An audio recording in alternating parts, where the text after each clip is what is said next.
ഇതിനു പുറമെ ഒരാൾക്കെതിരെ കൂടി ഈ യുവതി പരാതി ഉന്നയിച്ചതാണ്, ആരോപണം ഉന്നയിച്ചതാണ്. അത് കഴിഞ്ഞ ദിവസം സസ്പെൻഷനിലായ പത്തനംതിട്ട SP ആയിരുന്ന സുജിത് ദാസിനെതിരെയായിരുന്നു. സുജിത് ദാസ് അന്ന് മലപ്പുറം SP ആയിരുന്ന സമയത്ത് ബലാത്സംഗം ചെയ്തു എന്നാണ് ആ യുവതിയുടെ നേരത്തെയുള്ള പരാതി. അതിൽ സുജിത് ദാസും പ്രതികരിക്കുകയുണ്ടായി. അദ്ദേഹത്തിന്റെ പ്രതികരണത്തിൽ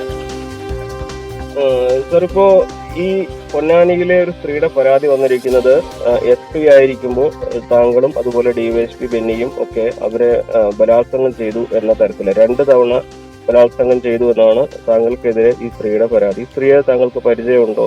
ഈ ആരോപണത്തിൽ എന്തെങ്കിലും അടിസ്ഥാനമുള്ളതായി കരുതുന്നുണ്ടോ?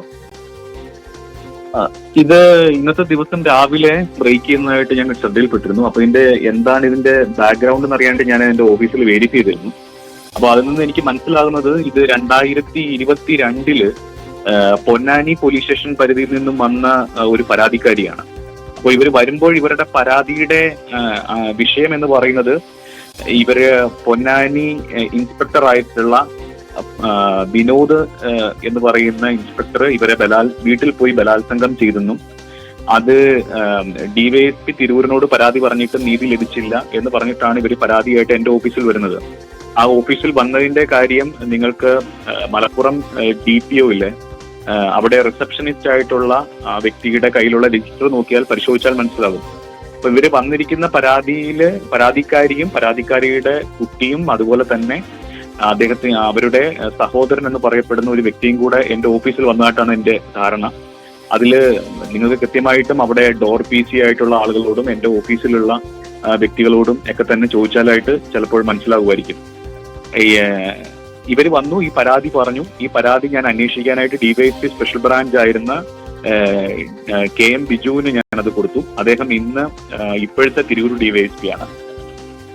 ഇതിനെക്കുറിച്ച് വിശദമായിട്ടുള്ള അന്വേഷണം നടത്തിയിട്ട് ഈ പരാതി തെറ്റായ പരാതിയാണ്, കളവായ പരാതിയാണെന്നുള്ള റിപ്പോർട്ട് എനിക്ക് തോന്നുന്നു 2022 അവസാനത്തോടു കൂടി ബിജു റിപ്പോർട്ട് തന്നിട്ടുള്ളതാണ്. ആ റിപ്പോർട്ടിന്റെ അടിസ്ഥാനത്തിൽ ഈ പരാതി ക്ലോസ് ചെയ്തിട്ടുള്ളതുമാണ്. അപ്പോൾ ഇതിന്റെ വിഷയത്തിൽ ആ പരാതിയിൽ പറഞ്ഞ റിപ്പോർട്ടിൽ പറയുന്നത് ഇവര് പൊന്നാനി സ്റ്റേഷനിൽ സ്ഥിരമായി പരാതി കൊടുക്കുന്ന വ്യക്തിയാണ്. അപ്പൊ ഇതുമായി ബന്ധപ്പെട്ട് അവര് പറഞ്ഞ രീതിയിൽ കാര്യങ്ങൾ SHO ശ്രദ്ധിച്ചില്ല എന്നുള്ളതിന്റെ രീതിക്ക് SHO ബലാത്സംഗം ചെയ്തെന്ന് പറഞ്ഞിരിക്കുന്നു.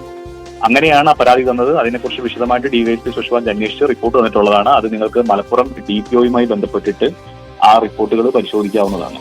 ഇപ്പോൾ പറഞ്ഞിരിക്കുന്നത് വ്യക്തിവൈരാഗ്യത്തിന്റെ അടിസ്ഥാനത്തിലാണോ ഈ ഒരു ആക്ഷേപം?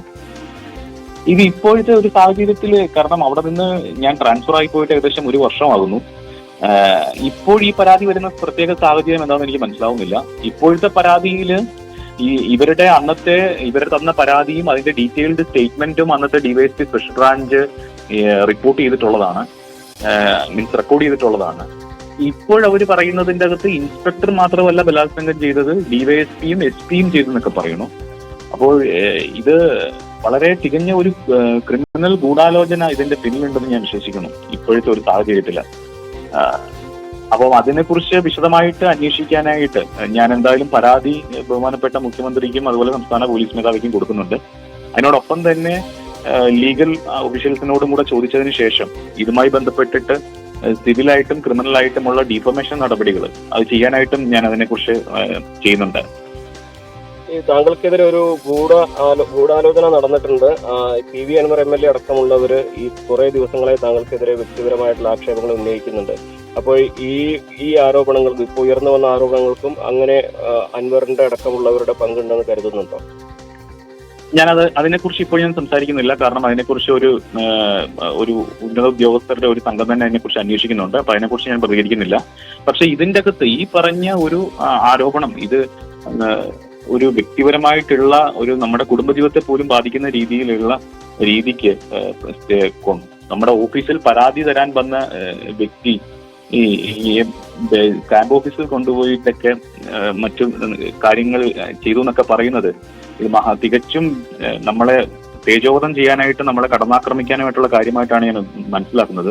എന്തായാലും ഇതിന്റെ എല്ലാവിധ പരാതികളും അതുപോലെ നടപടികളും പോകും. ഇതിനെക്കുറിച്ച് ഇനി ഒരു CBI അന്വേഷണം നടന്നാൽ പോലും അത് വളരെ സന്തോഷത്തോടെ സ്വാഗതം ചെയ്യും. അതിന് വേണ്ട എല്ലാവിധ കാര്യങ്ങളും നടപടികളും ചെയ്യും. ഇതോടൊപ്പം തന്നെ ഒരു കാര്യം കൂടി ചോദിക്കുകയാണ്. ഈ സ്വർണ്ണക്കടത്തുമായിട്ടും വലിയ ആക്ഷേപങ്ങൾ താങ്കൾക്കെതിരെ ഉന്നയിക്കുന്നുണ്ട്. അതും ഈ അന്വേഷണത്തിന്റെ പരിധിയിൽ വരുന്ന സാഹചര്യത്തിൽ അത്തരം ആരോപണങ്ങളോട് പ്രതികരിക്കുന്നുണ്ടോ ഇപ്പോൾ? അത് അവരുടെ ഉന്നത ഉദ്യോഗസ്ഥരത് അന്വേഷിക്കുന്നുണ്ട്, അവരന്വേഷിക്കട്ടെ. പോലീസുകാർ ചേർന്ന് ബലാത്സംഗം ചെയ്തു എന്നുള്ള പരാതിയാണ് ഒരു സ്ത്രീ ഉന്നയിച്ചിരുന്നത്. പക്ഷേ ഈ പരാതിക്ക് പിന്നിൽ സാമ്പത്തിക താല്പര്യം മാത്രമാണെന്ന് നേരത്തെ സ്പെഷ്യൽ ബ്രാഞ്ച് റിപ്പോർട്ട് നൽകിയതാണ്. പരാതി വ്യാജമാണെന്നും പരാതിക്കാരിക്കെതിരായ കണ്ടെത്തലുകൾ ഉൾപ്പെടുത്തിയ റിപ്പോർട്ടാണ് നേരത്തെ DGPക്ക് കൈമാറിയിരുന്നത്. മാധ്യമങ്ങളിലൂടെ ഇപ്പോൾ പ്രതികരിച്ചതിനപ്പുറം പരാതി രേഖാമൂലം ഉന്നയിക്കാൻ ഇതുവരെ സ്ത്രീ തയ്യാറായിട്ടുമില്ല. CV അനുമോദ് ഉണ്ട് മലപ്പുറത്ത് നിന്ന് കൂടുതൽ വിവരങ്ങളുമായി. അനുമോദ്, ഇപ്പോൾ ഇത് ഈ DYSP VV ബെന്നിക്കെതിരെ നേരത്തെയും ഈ മുട്ടിൽ മരമുറി കേസിലെ പ്രതികൾ ആരോപണം ഉന്നയിച്ചു എന്നുള്ള രീതിയിൽ DGPക്ക് പരാതി പോയതാണ്. അന്നും DGP പറഞ്ഞത് ആ ആരോപണങ്ങൾ കണക്കാക്കേണ്ട, മുട്ടിൽ മരമുറി കേസ് അന്വേഷണവുമായി താങ്കൾ തുടർന്നോളൂ എന്ന് VV ബെന്നിയോട് ആവശ്യപ്പെട്ടതും അദ്ദേഹം ഇപ്പോഴും മുട്ടിൽ മരമുറി കേസ് അന്വേഷിച്ചു വരികയുമാണ്. അതിൽ കുറ്റപത്ര സമർപ്പണം പൂർത്തിയായിട്ടുമില്ല. അപ്പോൾ